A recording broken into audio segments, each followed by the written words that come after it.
Yo, what's up everybody? In today's video I'm going to be showing you how to restore plastic. This will work for sure with scratched and dirty plastic. I think it'll work for faded plastic, but I don't have any faded plastics to demonstrate this on, but I think it will work.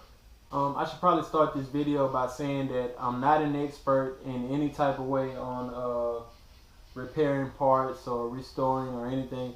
This is just something that I did personally that worked after trying to find different type of ways to clean and restore my plastic. So take everything I say with a grain of salt. I'm not an expert. This is just what works for me.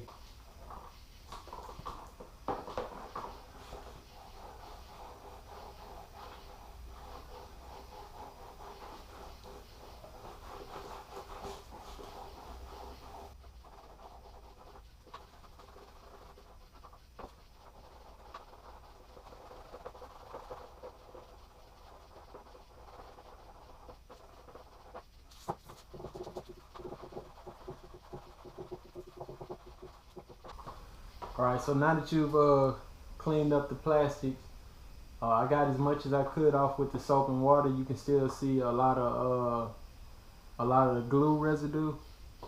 Alright, basically what I'm going to do, I'm going to start out with 120 grit.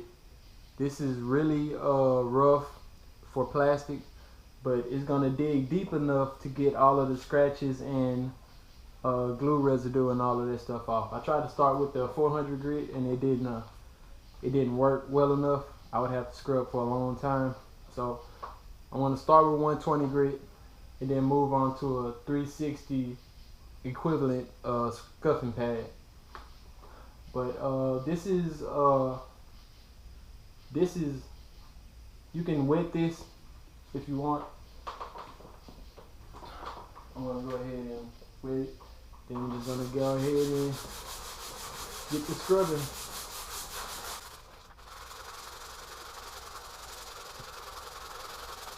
You can see a change starting to happen in the spot that I'm scrubbing right there.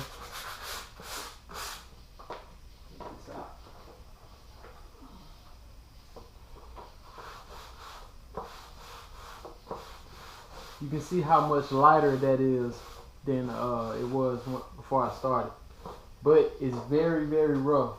So you can't stop right there with the 120 grit. And basically all I'm going to do is scrub this entire fender with the 120 grit till everything looks like this spot right here. With this first sandpaper like pass, you want to make sure you get under all of the scratches and all of the dark spots. You want everything to be even, because if you don't get it with the first layer of sandpaper, then you're definitely not going to get it with the rest of them.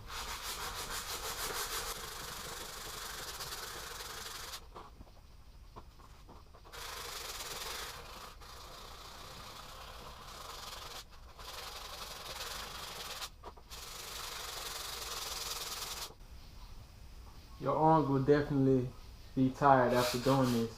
That's why I say it's not even worth the trouble. If you can pay for new plastic, you would probably be better off doing it, unless this is just something you want to do.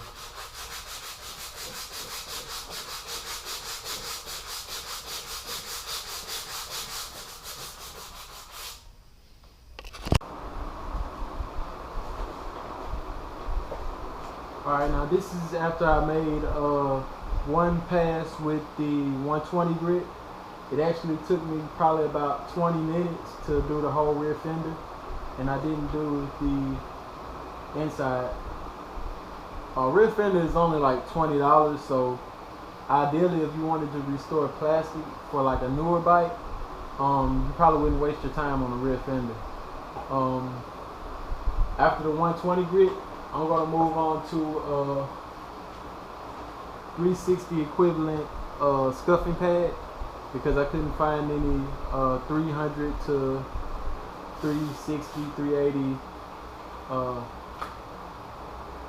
sandpaper. But basically, I'm gonna do the same thing. I'm just gonna wet it and get to the scrubbing. One thing I forgot to mention, when you're scrubbing, you want to go in the same direction. You don't want to be going this way and that way and all different types of ways, because it'll make different scratches deeper and stuff.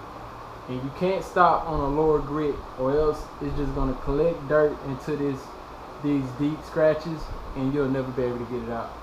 I mean, you'll be able to get it out, but it wouldn't be worth the time. So I'm gonna wet this scuffing pad and work it down.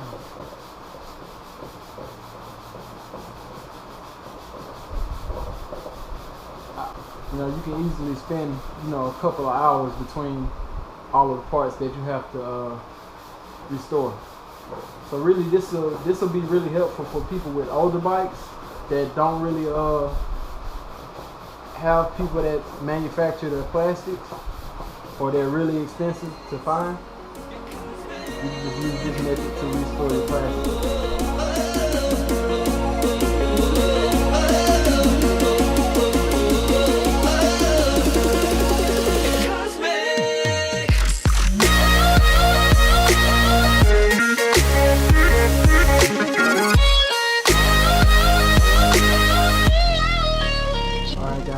The finished product. As you can see, it looks kind of ashy, and that's just from you scraping the top layer of plastic off. What you can do to fix this like ashy white type of film over it, you can use a heat gun and heat up the plastic, and that'll like smooth it out, and also give it that shiny like pop.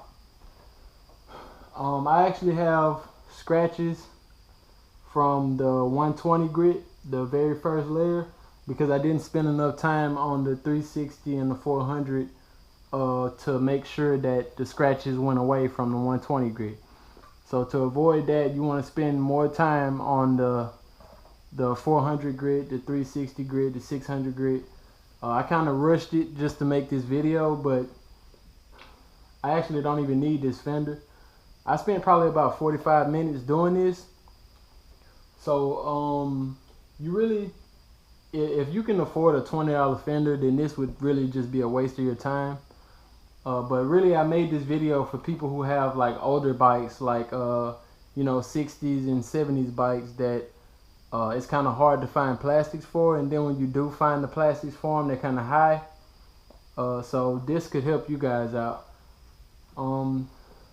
I'm going to use this method on the gas tank, because what I'm going to do with the gas tank, I'm going to clean it up like this, and then I'm going to try to dye it black. That's what I got in mind to make the bike fit with the style that I'm thinking about going with. And yeah, that's how it's done.